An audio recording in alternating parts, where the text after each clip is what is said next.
सुभाष जी कहाँ चले गए? देव इधर। अरे ऐसे ही टाइम पे शंका आती है।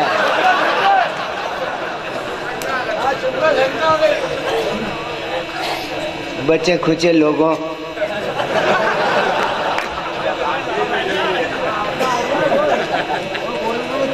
मैं आपको प्रणाम करता हूँ। मैं तब से बैठा हूँ जब यहाँ पर बहुत सारे लोग हुआ करते थे, लेकिन अब नहीं रहे। नहीं, आप विराजो सुभाष जी, मैं तो अब कुछ कह ही नहीं रहा हूँ आपसे। आप ऐसी जगह गए थे जहाँ जाना ही पड़ता है। हाँ, और नहीं जाओ तो नागरिक शास्त्र का उल्लंघन।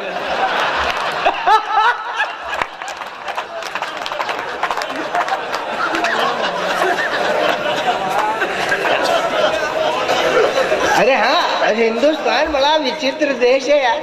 नहीं जाए तो नागरिक शास्त्र का उल्लंघन। और मध्य प्रदेश की सरकार इतनी तेज कि उन्हें इतिहास, भूगोल और नागरिक शास्त्र को तीनों को मिला के एक मिक्सचर तैयार कर दिया, सामाजिक अध्ययन।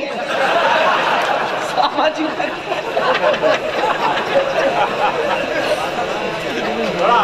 अरे अभी उनकी, अरे मैं ही धीरे बोल रहा हूँ। और आवाज का ऐसा है कि आपका मन इधर लगा रहे तो आवाज बराबर आती है।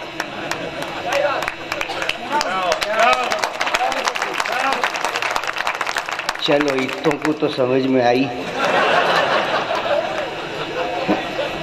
सुभाष जी, ये कवि सम्मेलन बहुत अच्छा हुआ है।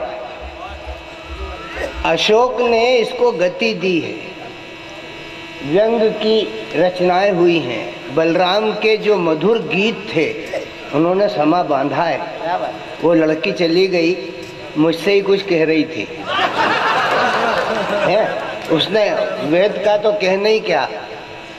देवकृष्ण तो उन लोगों में से हैं जिनकी आरती संघ में गाई जाती है, भारत माता की आरती। ये कवि सम्मेलन, और इसको चलाने वाला ये लड़का हीर होके भी फकीर है।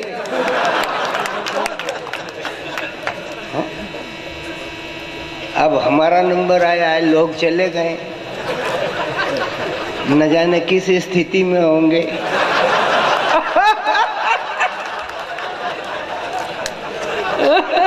मैं कल्पना ही नहीं कर सकता। लेकिन जहां भी हो, सुख में हो, प्रगति के रथ को धकेल ही रहे हो, पाकिस्तान की ओर उसका मुंह हो,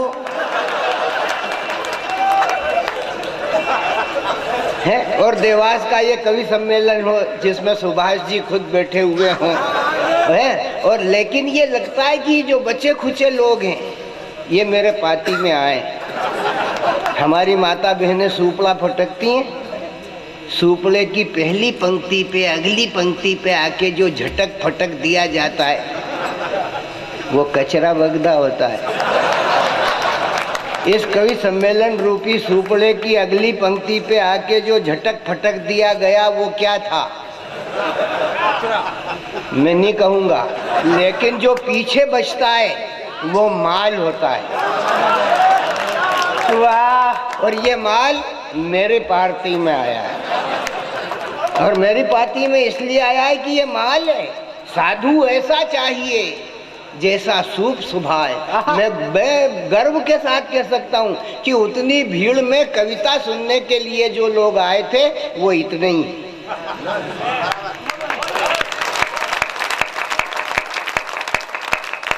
बाकी मेले में आए थे, बाकी मेले में आए थे ठेला खाने और निकल लिए,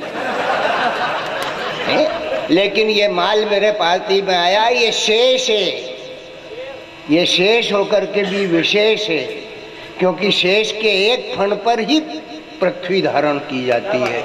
तो इस शेष नारायण को मैं प्रणाम करता हूँ। मैं ब्राह्मण का बेटा हूँ, ब्याह शादी के मंत्र भी जानता हूँ, मरण वरण के भी आते हैं,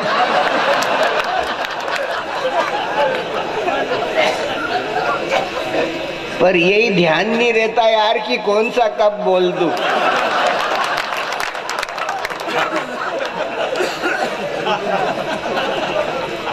अब वेद आओ भैया रास बिहारी, ये रास बिहारी है 3 डायमेंशन।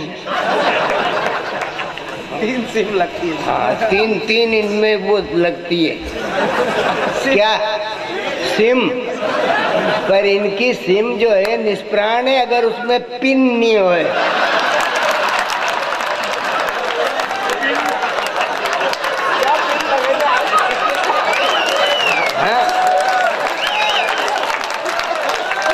आइडिया वाले को मजा आ गया। नहीं नहीं, अब मैं इनकी सिम में पिन लगाता हूँ ताकि वो चार्ज रहे।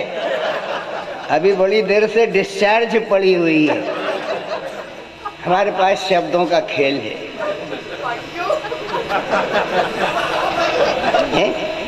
अब इस शब्द के माध्यम से तमाम सारे लोगों ने आप तक अपनी पहुंच बनाई है। मुझे ऐसा लगता है कि वक्त ने क्या अदा नवाजी है। मैं भी राजी हूं।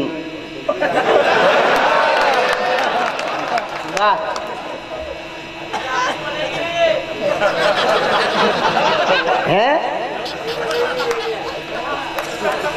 किधर से बोला? देवास में लोग इस वक्त भी बोल लेते हैं। आप देखो तो सही। और मैं तो पीछे वालों के से मैं खतरे में नहीं रहता कभी भी, क्योंकि जो भी खतरा होता है वो पीछे वालों से ही होता है। और अपने बाप दादाओं ने अपने को सिखा दिया है कि पहले ही ताला चाबी करके आओ। कोई शंका नहीं रहती, इधर से लांग रख देती। जब हम जनसंघ का काम करते थे सुभाष जी, तब बाल कवि बैरागी वहाँ हुआ करते थे, हम हुआ करते थे विधानसभा में। हम उनसे यही कहते थे, यार बैरागी तुम कांग्रेस वाले तो ऐसे हो कि तुमने धोती की लांग को कुर्सी की टांग के नीचे से लगा के खोस रखी है। कुर्सी के नीचे। लेकिन हम भी जो हैं भले ही 55 होए, लेकिन तुम्हें बचपन में ही लाके छोड़ देंगे। और छोड़ दिया है। हम किसी भी तरीके से कहें कविता हो जाती है। अब ये मेरा चेचिस तो ऐसा नहीं है, वीर रस को धीरे से भी पढ़ा जा सकता है। मार दो, काट दो। कि जोर जोर से चीखे तो ही वीर रस। की क्यों तेरे डील में भीरू आ गए?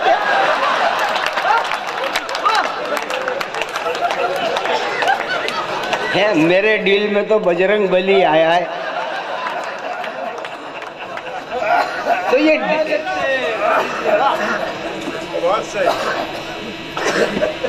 मैं आपसे ये कहना चाहता हूँ कि जोर जोर से बोल करके वीर रसनी पढ़ा जा सकता है, धीरे से बोल करके भी पढ़ा जा सकता है। मैं आपके सामने नमूना पेश करता हूँ। आतंकी को क्षमा, आतंकी को क्षमा, आतंकी को क्षमा, सांप पालना दूध पिलाना है।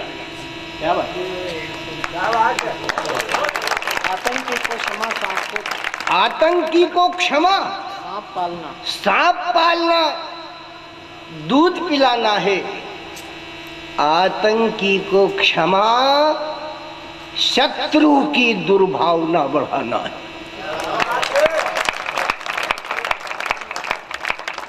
आतंकी को क्षमा, सांप पालना दूध पिलाना है। आतंकी को क्षमा, शत्रु की दुर्भावना बढ़ाना है। आतंकी को क्षमा, स्वयं अपना मस्तक कटवाना है। और आतंकी को क्षमा, स्वयं अपना घर आप जलाना है। तजो वार्ता मोदी जी, तजो वार्ता मोदी जी, मोदी जी। अब तो हथियार जरूरी है। पाकिस्तानी युद्ध लोलुपों का संहार जरूरी है। इन कमीन आतंकवादियों का संहार जरूरी। अब इसमें कहाँ है जोर, बता।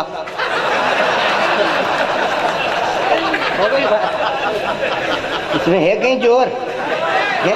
भाव नहीं है, कविता भाव से ही होती। कीरति भनी तिभूति भली सोई, सुर सर सम सब कहाँ हित होई। क्या बात है। अब इसमें क्या है? जोर से बोलो तो कविता है। और वो जिस सिपाही की बात करते हैं, वो जब जाता है तो उसकी स्थिति क्या होती है, हिंदुस्तान का संस्कार क्या होता है, उसका पूजन क्या होता है, उसका अर्चन क्या होता है, और किस भावना से जाता है। वो कोई रोटी रोजी के लिए आता है। किसी कवि ने लिखा कि मेरे घर की तो रोटियां चली गई। अरे रोटियां नहीं, इस देश की माटी को मस्तक पर लगा करके मातृभूमि के लिए कुर्बान होने के लिए निकलता है वो, और उसकी रोटियों का कोई सवाल नहीं होता। अरे तो और जब जाता है तो परिवार का वातावरण क्या होता है, कुमकुम अक्षत लगा भाल पर बहिना ने आरती उतारी। क्या हिंदुस्तान? कुमकुम अक्षर। कुमकुम अक्षत लगा भाल पर बहिना ने आरती उतारी, माता ने स्तन मुंह में दे शपथ दिलाई। वाह।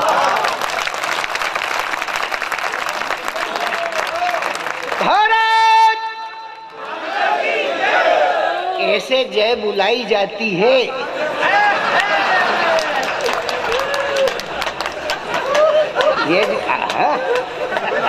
ये जो आएंगे, अरे भैया सीधे ही रहे यार। जनता तो वैसे ही तेरे को देख के ताली बजा रही कि ऊपर ही नहीं कूदे।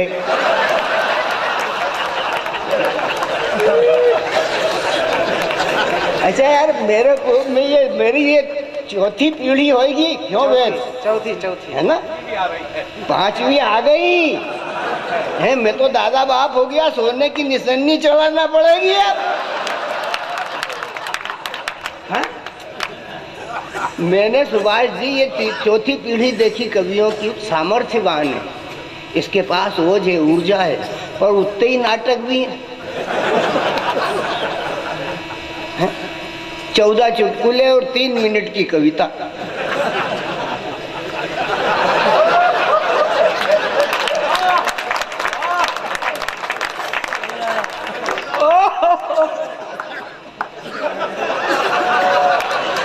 ज्यादातर हिंदुस्तान के प्रसिद्ध कवि अपनी लुगाई के ही नाम पे कमा रहे हैं।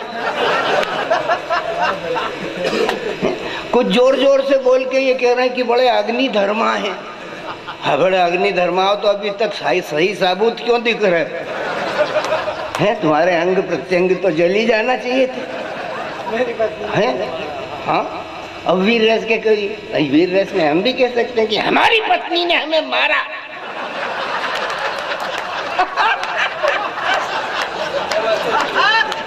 और हमने मदद के लिए किसी को ही नहीं पुकारा।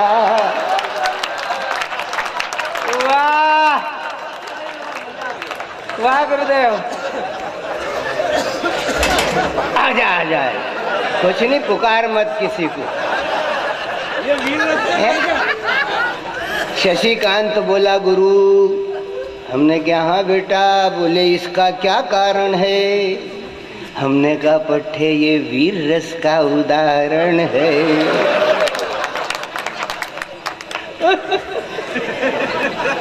अब ये वीर रस मैं भी पढ़ सकता हूँ, लेकिन मैं आपको नमूना देता हूँ कि धीरे से भी बोल तो लोग तो समझदार है। कोई मूर्ख है क्या? अरे मूर्ख होते तो ये कविता सुनने आते हैं। ये बुद्धिमान है इसलिए आए क्योंकि इनके पास दिल है, और जिनके पास दिल है उन्हीं के पास कविता का रस है। वसुधा में अगर कोई सुधा रस है तो वो कविता रस है।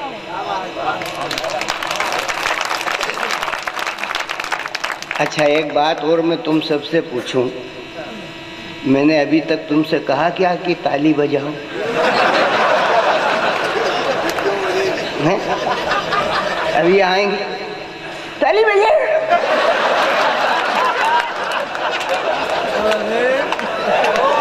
ताली, हाँ, ताली का उत्सव खड़ा करो।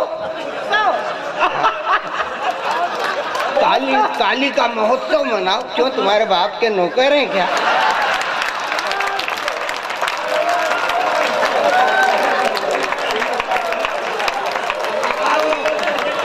भाई बढ़िया गुरुदेव। हाँ। और ये दलाल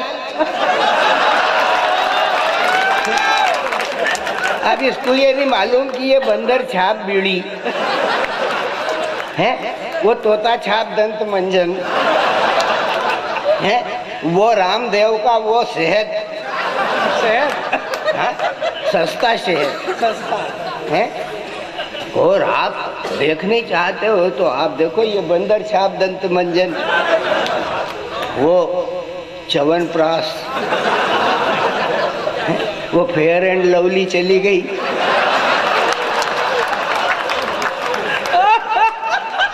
अब बच गया ढोर एंड गौली।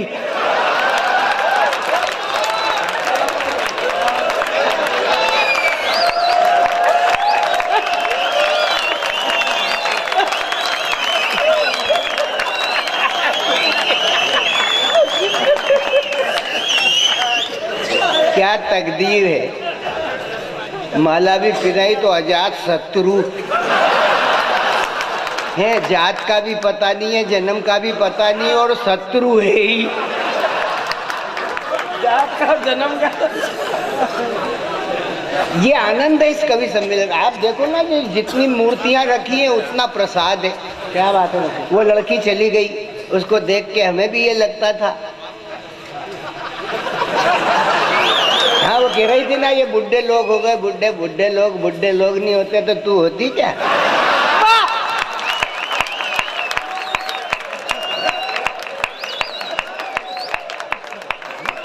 और बुढ़े लोगों ने जो तब देख लिया वो तेरे को अब नसीब नहीं।